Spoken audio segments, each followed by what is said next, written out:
this is an idea that I have been thinking about.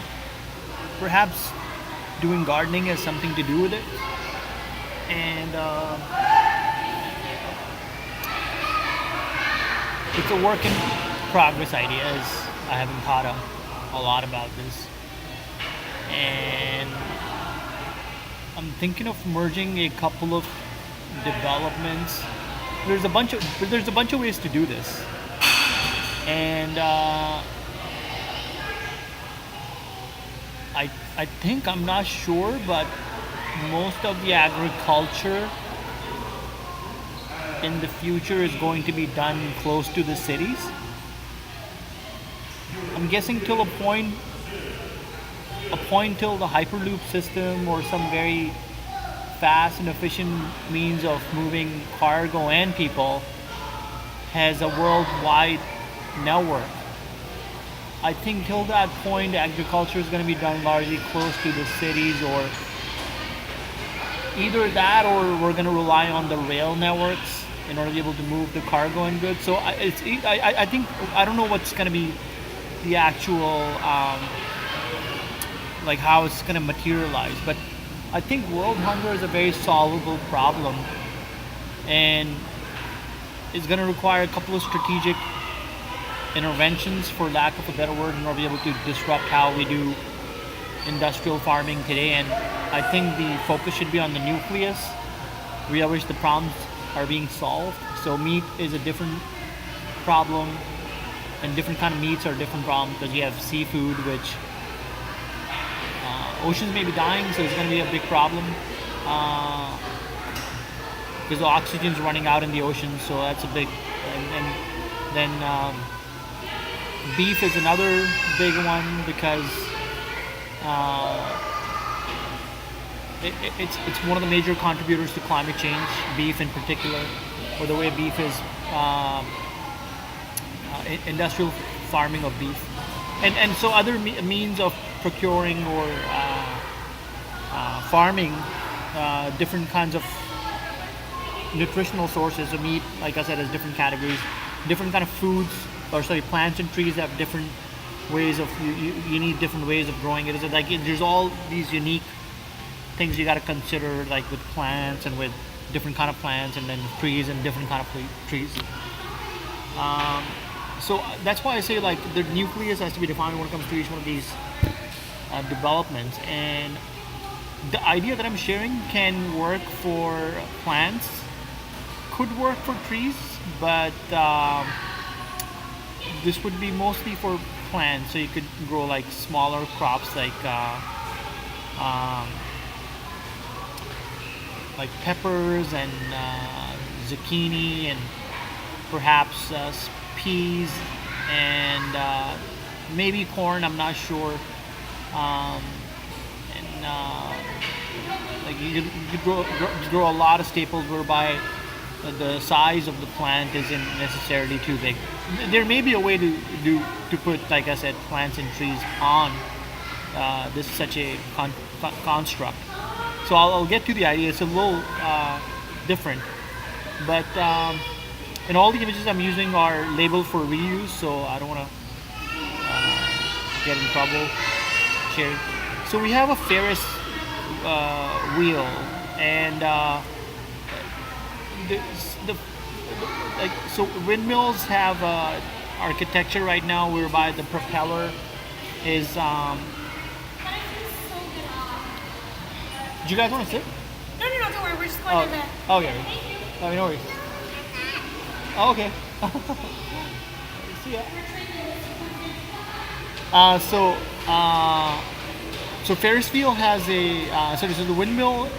It seems like there may be different designs, but by and large, the design of the windmills that has evolved has been kind of like a 3 propeller, large scale windmill, which once it starts turning has an enormous ability to generate energy. I haven't looked at the numbers, but I can only imagine, like, the windmills that I have seen from like a distance of like maybe a kilometer or so are colossal, So when the wind does move it, I can anticipate that it's generating a lot of energy. However, there are some drawbacks when it comes to the windmill itself. In particular, I think I've made mention about this, about birds and bats in particular. Bats are very important for the ecosystem. It helps keeps it balanced, eats a lot of the pests, insects in particular. So there may be a little bit of an issue of these creatures kind of getting stuck into the vortex that once these machines start going, it creates. And insects too. Insects are important, obviously, for the ecosystem as well. It's a chain. So I'm not saying this model that I'm proposing is going to be a solution for that problem, but the idea is pretty simple. We put the plants that we want to grow on the windmills, and so what we do is we put some kind of like ball bearings or some kind of like subcontraction whereby the windmill can rotate like this, right? So if you see like one of these, so kind of like this. I think I can showcase this image because it's free. And so if the windmill could kind of like start moving in direction, so each one of these lines right here would be like a propeller, right? And they're like probably use some generative design, and we'll see how different wind flowing from different directions is going to make it go, right?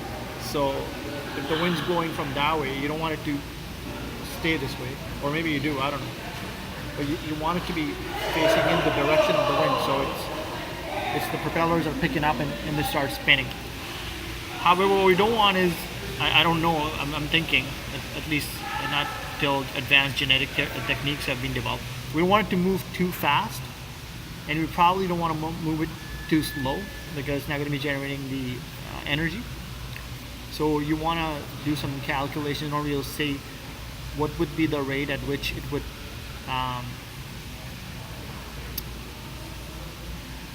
be generating energy. And what I'm proposing is that so vertical farms have a couple of different designs that have been like it's going to be, I think it's an interesting set of developments that are going to come out. All these images are labeled for reuse. So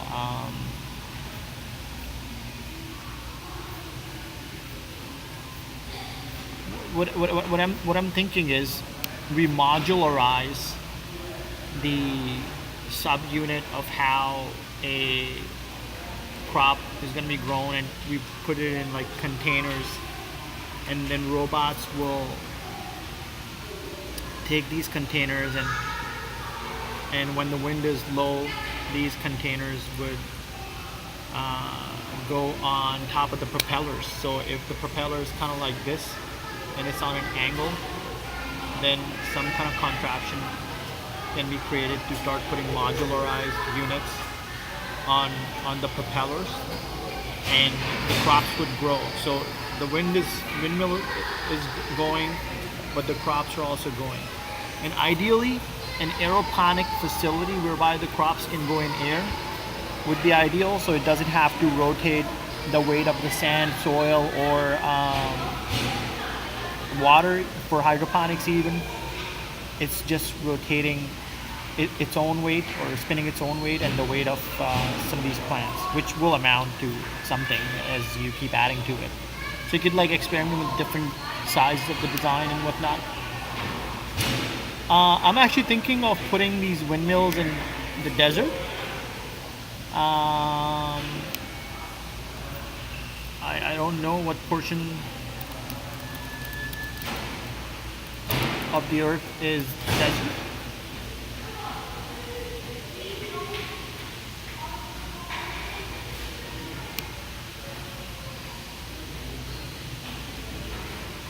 So I haven't confirmed this, but I just did a search, and 1/3 of the land surface appears to be desert. If I'm reading this right. This is according to Universe Today. So I don't know. Again, I haven't verified this. So one third of the Earth is desert. So let's see.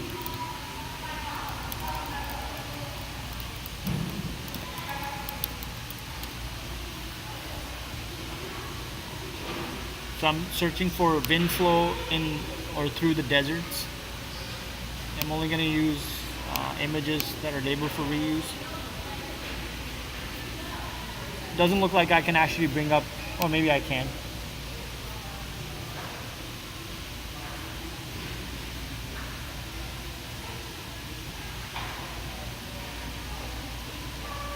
That's more so for climate, like hot and whatnot. I'm pretty sure there are graphs whereby you can calculate where the winds are, because you've got wind currents and they kind of break down into subcurrents. And I'm pretty sure I've seen some data whereby the wind industries, like specific companies or even I forget where I saw it, but there's a classification of where there's most wind, at least in North America. I wouldn't be surprised if there's one for the world.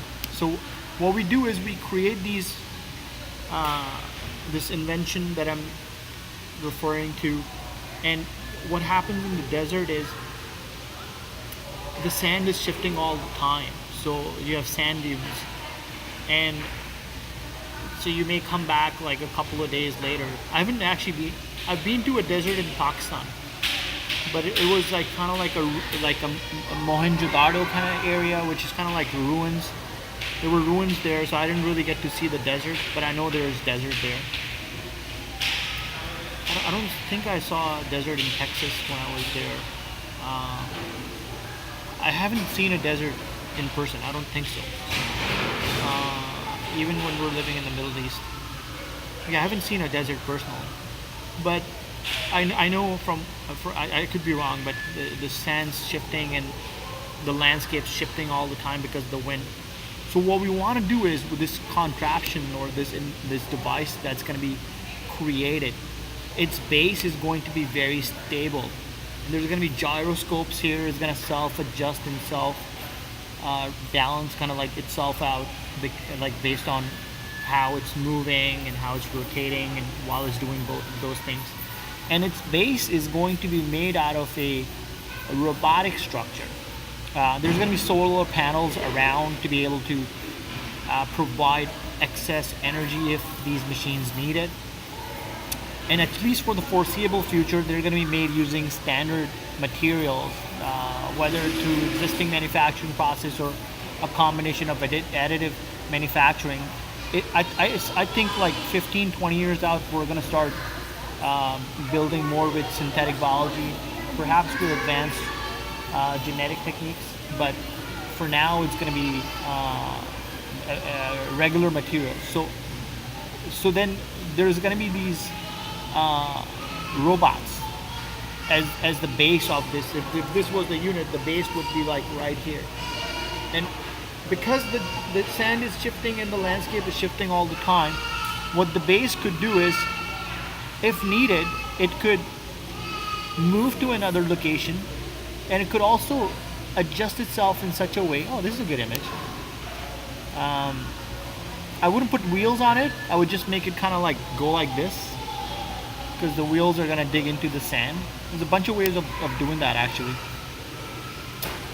But that's what you have. You have the base, and you have the construct, and then you have the windmill on top, right?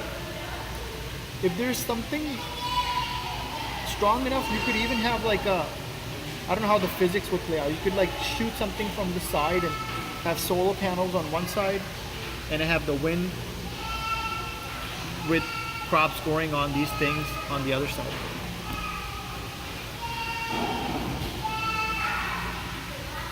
That's the idea, really. And so it's a combination of a couple of things. The Ferris wheel, kind of a windmill on a slant, moves in multi-directions. It's rotating on its kind of bearings, but it's also moving in the direction where the wind is, which is not untypical of how at least some of the windmills function. And then you have innovations in solve the sub problem of what you're trying to grow, and it requires specific conditions. I would prefer aeroponic, because again you just have to shoot water, and there's machines whereby you can collect water from the air. And you can employ that in the desert. Hopefully, there's going to be quantitative studies done in order to see it's not sucking up insects, because we don't want it to be a destroyer of the ecosystem. We want to leverage 1/3 of the land that's desert for our purpose, and then do the carbon fixing. So it's going to generate some runoff. I personally wouldn't want to see. I'm not going to talk about fertilizers, because I'm not an expert in that. I don't know anything about it. And then I'm suggesting you put a base that's movable, because the climate of the desert, the conditions of the desert are moving all the time. One thing is, I noticed that there's this new development which turns sand into arable land. I haven't looked too deep into this, but apparently this was mentioned on Time magazine. If it is the same technique. So there's a desert restoration project going on in apparently China. And, I haven't read the full article, but again, like I said, I don't know if this is the same technology that has been advertised in order to be able to turn regular soil, sand, into arable land. But you could just use the paste and however you develop it. If you can develop this sustainably, then this offers a lot of prospect for turning a lot of the arable land into, a lot of the desert land into arable land. I don't know if it's going to work for the idea that I have shared. Maybe it will, maybe it won't. You'd have to go with a smaller set of windmills, I think, because once you start spinning, you don't want there's a bunch of ways you could kind of contain it too, and grow it in contained environments.